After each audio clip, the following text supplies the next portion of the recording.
창세기 12장 1절부터 3절은요.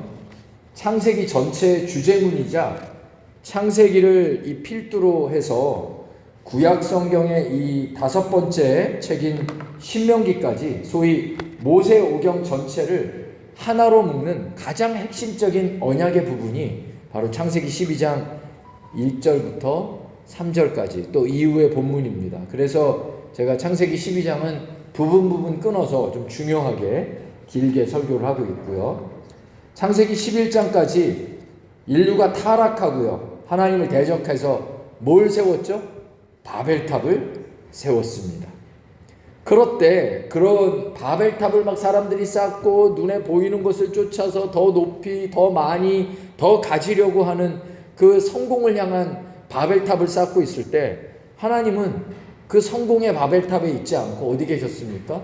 갈대아 우르 지역에 이름 없는 촌부인 아브라함을 찾으셨고 택하셨고 그를 통해서 세상은 아무도 몰랐으나 구원 역사를 이루어 가고 계신 장면이 창세기 12장이라는 것입니다.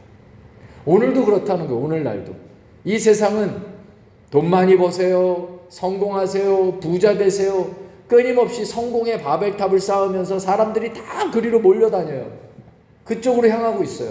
그런데 하나님은 지금도 이름 없는 영혼들을 부르셔서 교회를 세우시고 하나님의 구원 역사를 이루고 계시다는 거예요. 그 부르신 한 사람, 한 교회 중에 하나가 바로 우리라는 거죠. 우리는 하나님이 오늘 부르신 아브라함들입니다. 하나님의 목적은 우리를 통해 하나님의 일들을 이루시기 원하시는 거예요. 창세기 12장부터 하나님의 일들을 쭉 이루시잖아요. 우리를 통해서도 그렇게 이루시길 원하시는 거예요. 아브라함만 그렇게 하시는 게 아니라 아브라함은 시청각 제로입니다. 믿음의 조상이고 믿음의 원형입니다. 예수 그리스도 안에서 우리 모두 다 그런 인생들이 되게 하시려고 아브라함 이야기를 담으신 거예요. 길게. 아브라함 이야기는 바로 우리의 역사인 것이죠. 하나님은 보이지 않는 순간에도 세상 방법과 기술이 아닌 하나님의 말씀을 통해서 역사하시고 진행하시는 것입니다. 하나님은 어떤 분이시죠? 일을 행하시는 영입니다. 일을 행하세요. 하나님 가만 계시지 않으세요. 우리 예레미야 33장 2절을 찾아보겠습니다. 잘 아시는 말씀인데 같이 한번 33장 2절을 찾아보겠습니다. 예레미야 33장 2절.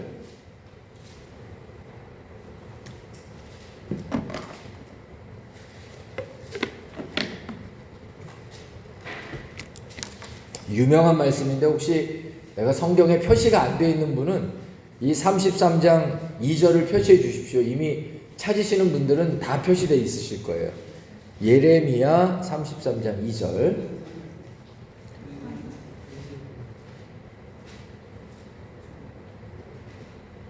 예레미야 33장 2절 다 찾으셨나요?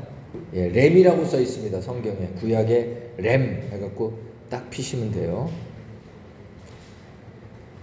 자, 33장 2절 같이 읽습니다. 시작. 이를 행하시는 여호와 그것을 만들며 성취하시는 여호와 그의 이름을 여호와라 하는 이가 이와 같이 이르시도다.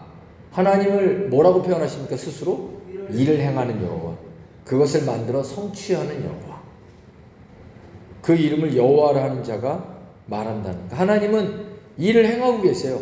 역사하고 계세요. 가만히 계신다고 생각하지 마십시오. 하나님이 안 보이고 하나님이 역사 안 한다고 여러분이 자꾸 하나님을 무시하지 마십시오. 하나님은 일하고 계시고 하나님의 일들을 진행시키고 계세요. 바벨탑 쌓는 사건 속에 역사하시지 않고 하나님은 하나님의 뜻대로 교회를 통해 아브라함을 통해 역사하시는 것이죠. 근데 하나님이 일하신다라고 하셔놓고 우리한테 명령하신 한 가지가 있습니다. 하나님은 일하시는데 그럼 어떻게 일하시는가 라고 가르쳐 준 게 3절이죠. 예레미야 33장 3절. 그 밑에 거 읽겠습니다. 시작. 너는 내게 부르짖으라. 내가 내게 응답하겠고 내가 알지 못하는 크고 은밀한 일을 내게 보이리라. 아멘. 기도하는 일이라는 거예요. 우리의 기도를 통해 하나님은 일하시고 성취하시고 역사하신다는 것입니다. 그러므로 우리가 하나님을 믿는 자인데요, 하나님을 믿는 것으로 끝나면 안 됩니다. 구약이든 신약이든 끊임없이 하나님은 당신이 일하시고 역사하신다고 하시면서 그 일하는 방식, 일하는 자리가 어디라고 하십니까? 바로 기도의 자리라는 거예요. 늘 말씀드리죠? 예? 차가 다니면 뭐예요? 차도. 기차가 다니면 철도. 사람이 다니면 인도. 하나님이 다니시는 길은 기도. 하나님이 다니시는 길은 기도입니다. 기도하는 성도가 되셔서 승리하시길 바랍니다. 자, 6절을 보시면 가나안 땅에 도착해서 아브라함이 가장 머문 장소는 세겜이었습니다. 세겜. 그런데 5절 끝부분에 보니까 그때 가나안 사람이 그 땅에 거주하고 있더라, 이런 말을 합니다. 하나님의 말씀을 쫓아 믿음의 길을 출발했잖아요. 아브라함이 저 갈대아 우르에서. 그리고 하란에 머물렀다가 아버지 데라가 죽자 하나님이 다시 출발하라고 그래서 가나안 땅으로 도착을 했어요. 가나안 땅을 주시다고 그랬어요. 근데 주신다고 한 그 땅에 도착해 보니까 성경에 5절에 뭐라고 써 있습니까? 12장 5절에 그 땅에 가나안 사람이 이들에 거주한다라는 거예요. 빈 땅이 아니에요. 하나님이 주신다고 한 땅이 빈 땅이 아니었어요. 많이 좀 황당합니다. 그래서 아브라함은 8절에 보니까 세겜에서 더 밑으로 내려가요. 가나안 사람이 거주하니까 베델에 갔어요. 거기 갔더니 거기도 누가 있어요? 가나안 사람들로 인해서 장막을 칠 땅을 얻지 못했다. 결국 어떻게 됐어요? 8절에 뭐라고 써 있습니까? 산으로 올라가 장막을 쳐야 했다. 그냥 읽을 때 몰랐는데 쭉 다시 한번 살펴보니까 아브라함의 마음이 좀 느껴져요. 하나님, 뭐 가나안 땅 주신다고 해갖고 도착해서 이 땅이 너에게 줄 땅이야 해서 이렇게 제단까지 쌓았는데 가나안 사람들이 여전히 있는데 어떻게 이게 내 땅이에요?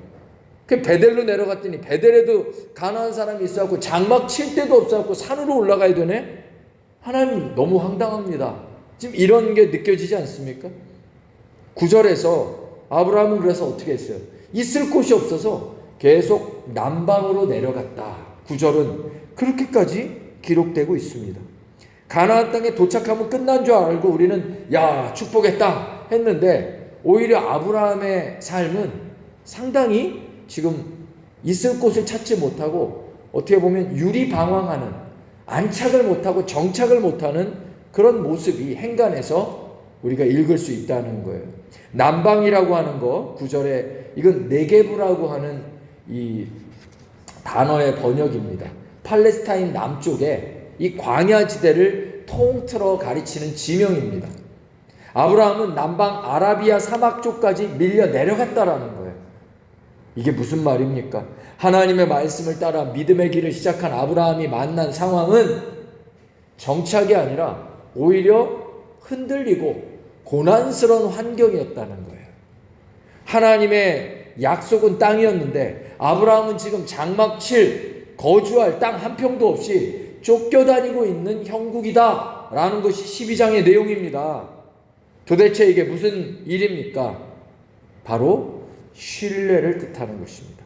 하나님께서 아브라함에게 지금 요구하고 훈련하고 계신 것이 무엇인가? 하나님을 향한 믿음과 신뢰라는 거예요. 아브라함을 처음 만난 순간부터 하나님은 아브라함에게 이것을 요구하시고 이것을 진행하고 계신 거예요. 아브라함을 만나셨어요. 아브라함을 부르셨어요. 그리고 뭘 원하시냐면 그에게 믿음의 사람이 되도록 만드신다는 거예요. 많은 성도들이 우리 기독교 신앙을 믿으면서도 자꾸 샤머니즘 쪽으로 생각합니다. 예수 믿으면 좋은 일이 일어나고 예수 믿으면 어려움도 없고 만사형통하고, 물론 찬양 속에 무슨 일을 만나든지 만사형통하리라 이렇게 말해요. 그런 일이 있습니다. 또 그렇게 역사하시는 하나님의 뜻이 있어요. 맞습니다. 하나님이 함께 하시면 무엇을 하든 형통하게 돼 있어요. 그런데 그 형통의 자리, 요셉이 형통했던 그 자리는 애굽에 팔려간 자리였어요. 애굽이 하나님을 믿고 꿈을 받은 다음에 계속 뭐 상황이 좋고 그런 게 아니었어요. 형들한테 팔려서 말도 안 되는 이 보지도 못한 땅에 가서, 애굽 이방 땅에 가서 홀로 노예가 돼서 이게 죽을 건지 살 건지도 모르게 살았던 그 인생 아닙니까? 그때까지도 하나님이 그와 함께 하시고 형통했다는 얘기가 없어요. 그러다 39장쯤 돼서 요셉과 하나님이 함께 하시고 그가 형통했다는 얘기가 비로소 그때부터 나옵니다. 우리의 신앙 속에서 어느 날부터 형통한 날들이 오기 시작합니다. 애굽 땅에 가서 요셉이 이제는 완전히 하나님을 믿었어요. 어제 화요일 새벽에도 말씀을 좀 창세기 말씀 나눌 때 야곱이 바단 아람의 하란 땅에 가서 20년을 고생하고 나니까, 그러고 나서 그가 하나님을 고백하는데 20년 신앙생활 하고 나니까 이제는 하나님에 대해서 그의 고백이 한치의 흔들림도 없어요. 어느 순간에도 하나님이 나와 함께 하셨다, 나를 지켜주셨다. 그가 막 고백을 하잖아요. 그 아내한테 막 고백을 하면서.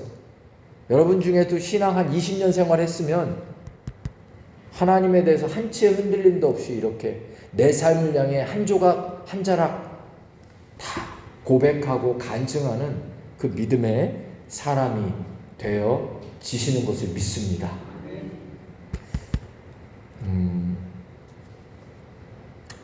하나님께서 원하시는 것은 아브라함에게 하나님만 의지하며 살라라는 것입니다.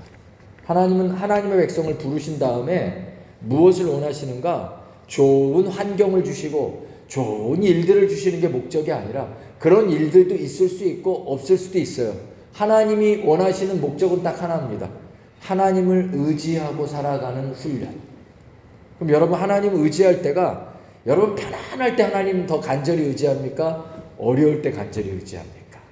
여러분이 사람을 의지할 때도 뭔가 좀 믿을 만한 사람한테 내가 정말 힘들 때는 아쉬운 소리도 막 하고 의지하잖아요. 더 내가 조금 괜찮을 때는 뭐 옆에 사람이 있든 없든 신경 안 쓰고 내가 의지할 거 없잖아요. 근데 더 간절히 의지할 때는 사람이 고난당할 때예요.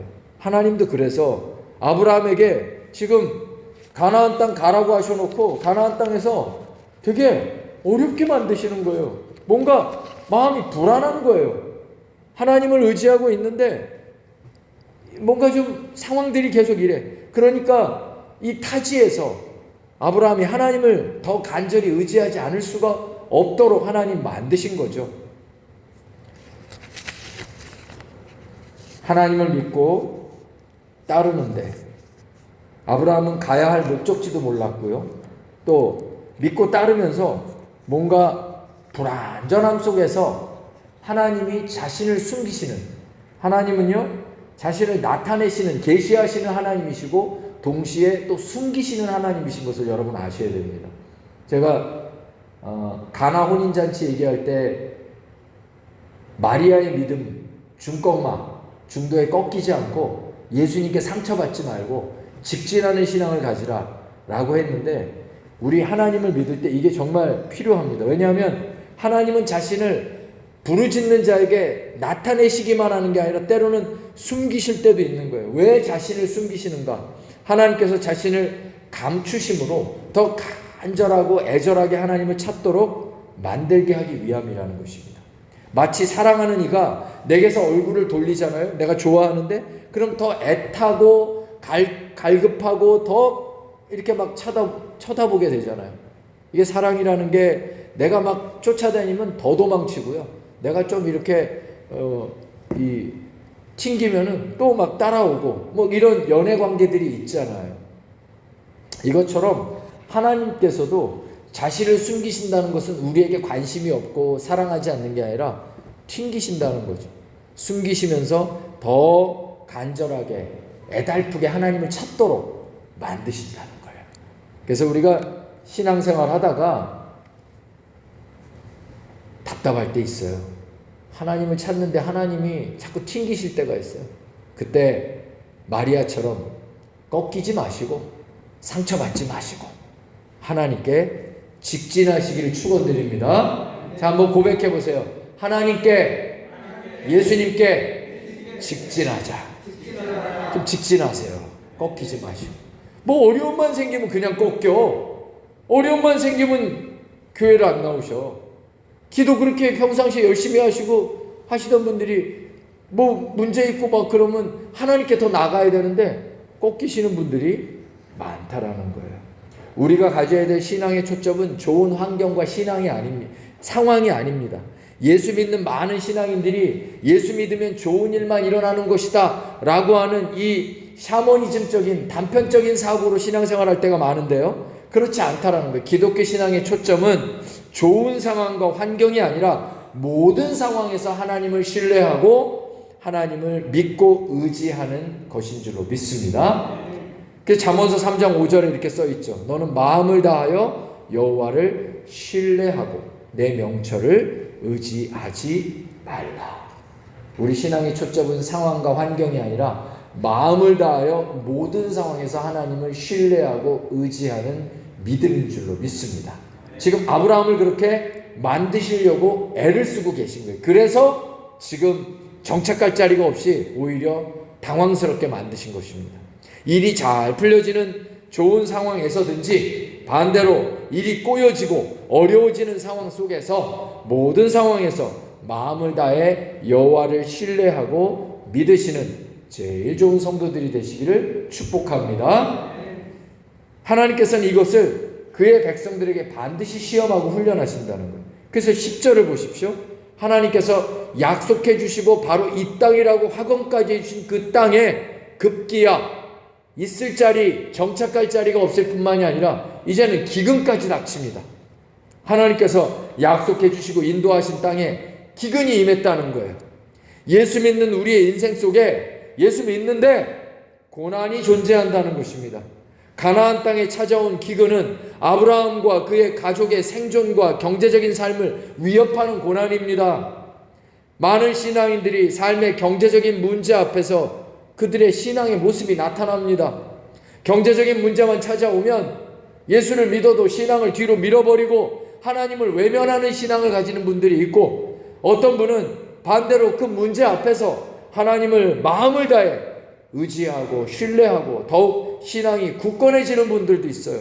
하나님은 아브라함을 통해 그걸 원하신 거예요. 근데 아브라함은 어땠습니까? 기근이 찾아오자 약속의 땅인 가나안을 떠나 10절에 보니 애굽으로 내려가 버렸다라는 거예요. 믿음의 조상이라고 불려진 아브라함이 처음부터 믿음이 좋았던 게 아니었다는 사실을 성경이 적나라하게 보여줍니다. 고민 한 번 없이 그냥 애굽으로 내려가 버려요. 성경은 이후로 아브라함이 애굽에 내려가 12장, 우리가 다음 주에 보겠지만 얼마나 아브라함이 큰 인생에 한 번도 경험해 보지 못한 인생의 위기를 맞고 봉변을 당하는지를 보게 되어집니다. 하나님의 부름을 받은 백성들이 예수 그리스도를 믿고 하나님 자녀가 되어서 인생 속에 예수 믿는데 고난이 생기고 어려움이 올 때, 그것은 하나님이 우리를 버리신 것도 아니고 외면하신 것도 아니고 하나님을 믿는 과정 속에서 우리를 믿음의 조상으로, 믿음의 사람으로 만들기 위해 하나님이 진행하시는 일임을 반드시 기억하시기 바랍니다. 혹시 여러분 인생 속에 하나님 믿고 예수님 믿는데 고난이 있으십니까? 괜찮습니다. 저도 고난이 있습니다. 목사기 때문에 다 말 못할 고난이 있어요. 그러나 하나님께서 이 고난 속에서 아브라함을 통해 반드시 이루길 원하셨던 믿음의 역사가 있거든요. 목사라고, 이름이 목사라고 다 믿음이 좋은 게 아니에요. 목사도 이런 믿음의 과정을 통해서, 고난의 과정, 어려움의 과정, 그래서 더 간절하게 밤에 잠이 안 와서 어쩔 수 없이 성전에 나와 하나님께 기도하고 의뢰해야 마음이 평안해지는, 그것도 1시간 기도하면 마음이 안 편해져요. 한 2-5시간 넘으면 조금 잠잠해지고 한 3시간까지 가면 그때는 마음에 평안이 찾아올 때가 있습니다.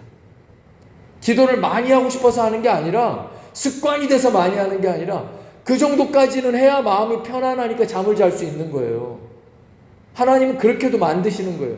그렇게 해서라도 기도의 사람을 만들고, 기도하는 목사를 만들고, 기도하는 성도를 만들고, 믿음의 사람을 만들어서 하나님은 놀라운 역사를 이루기를 원하신다는 것입니다. 그럼 우리 인생에 고난이 오거나 마음에 불안이 올 때 고집 부리지 마십시오. 방법은 하나입니다. 그냥 하나님께 가서 엎드리십시오. 기도하십시오. 주님 의지하십시오. 한 끼 금식하십시오.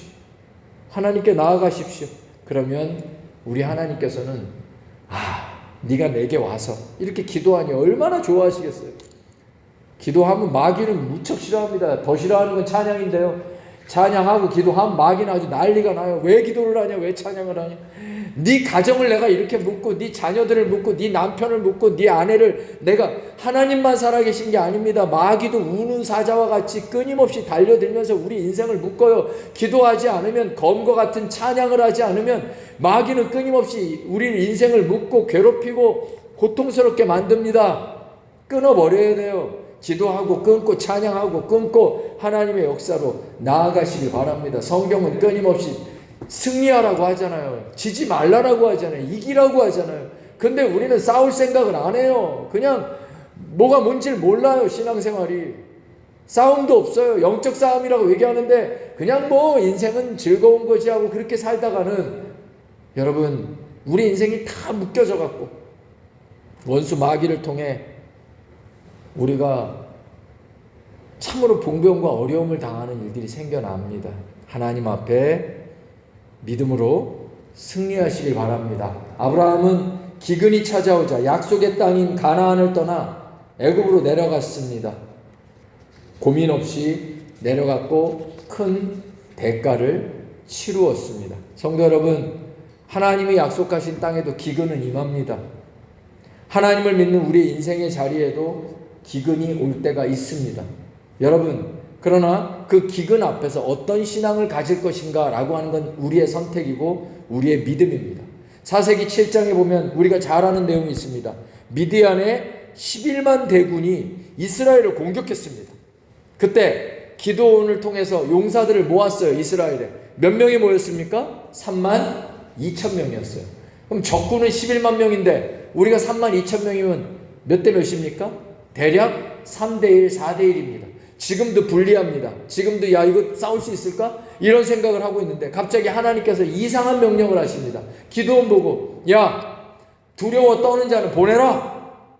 하나님 명하시니 어떻게? 야 무서운 사람들은 하나님께서 집으로 돌아가래. 그때 3만 2천 명 중에 몇 명이 돌아갑니까? 2만 2천 명이 돌아갑니다. 10,000명이 남았습니다. 11만 대 10,000명. 11명하고 싸우실 수 있겠습니까? 서영길 장로님 아무리 젊으셨을 때 한가닥해도 11명하고 싸우신 적 있습니까? 예. 우리 서영길 장로님처럼 서상사도 11대1은 못 싸우시는 거예요. 1대1로 붙으면 끝장내시지. 또 그 얘기까지 장로님이 남들이 교회 안 와요. 무섭다고. 앞으로 그런 얘기 하지 마세요. 예전에도 착하셨고 지금도 순한 양이었. 11대1인데 근데 하나님이 또 이상한 얘기를 하세요. 10,000명 중에 가서 개울가 가서 물 좀 먹여라. 물을 먹었어요. 그들이 갑자기 하나님이 자 물 먹는 사람 중에 엎어서 갖고 정신없이 먹는 사람은 다 돌려보내고 물을 딱 두 손에 퍼서 일어나서 이렇게 먹는 사람만 남겨. 그랬더니 어떻게 됐어요? 다 목마른데 엎어져서 정신없이 물 먹은 사람이 9,700명. 9,700명을 다 돌려보냈어요. 하나님 명령이니까. 남은 사람 몇 명입니까? 300명. 적군은 11만 명. 이거는요 기도원이 한 게 아닙니다. 하나님이 그렇게 진행하신 거예요. 그래서 사사기 7장을 보면 참 기가 막혀요. 하나님은 우리의 상황을 오히려 더 악화시킨다는 거예요. 하나님을 믿는데. 그래서 말씀드리는 거예요. 상황은 아무것도 아닙니다, 여러분. 여러분 인생 속에 예수를 믿고 우리 인생을 살아가는데 상황이 악화되거나 어려워지거나 이거 어떤 뜻이에요? 하나님 우리 버리신 거 아니에요. 저주받은 인생도 아니에요. 3만 2천 명이 모였다 300명이 모였으면 300명이 됐으면 그 저주받았다고 생각하지 않아요. 야 이번 싸움은 끝났어. 너 저주받은 거야. 흉흉해 끝났어. 300명까지 된다는 게 3만 2천 명이 모여갖고 6만 명이 되고 7만 명이 돼야지. 어떻게 300명으로 줄어드냐? 싸우지 마. 끝났어. 항복해. 너 그냥 인생 끝난 거야. 사람들 그렇게 얘기하지 않았겠습니까? 그러나 그러한 상황들 속에서 하나님은 무슨 일을 이루셨습니까? 미디안 군대를 완전 박살을 내셨어요. 하나님이 역사하시는 거예요. 이유가 무엇입니까? 너희들이 스스로 자고하지 않게 하기. 너희 힘으로 이겼다라는 소리. 아, 내가 4대1로 이겼어. 아까 우리 서장님 얘기했지만 내가 5대1로도 한번 싸워봤어. 이겨봤어요. 그 자기 자신을 막 자랑할까봐. 내가 그 정도 싸움은 하지. 3대1로 싸워도 이길 수도 있잖아요. 그걸 하나님이 막으신 거예요. 지 힘으로 이겼다고 할까봐. 그래서 아예 말도 안 되는 상황을 만드신 다음에 하나님만 완전히 의지하고 하나님 말씀대로 그대로 전쟁을 치르도록 그랬더니 기드온이 대승을 이루었어요. 그게 하나님의 방법입니다, 여러분. 성경은 뭘 얘기하냐면 예수 믿는 사람은 전혀 다른 방법으로 산다는 거예요. 우리가 예수 믿는데 세상 사람 사는 방법대로 사신다면 그거는 내가 아직 믿음의 역사에 못 들어온 겁니다. 우리는 전혀 다른 방법으로 사는 거예요.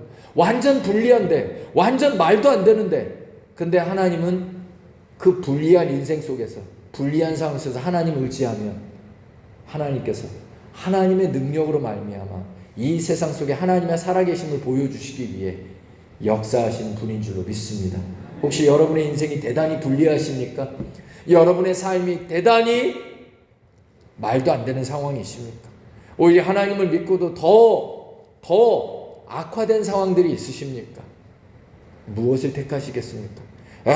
사람들이 야, 너 예수 믿고 왜 그래? 하나님 믿고 왜 인생이 더 그래? 라고 말하는 그 말을 들으시겠습니까?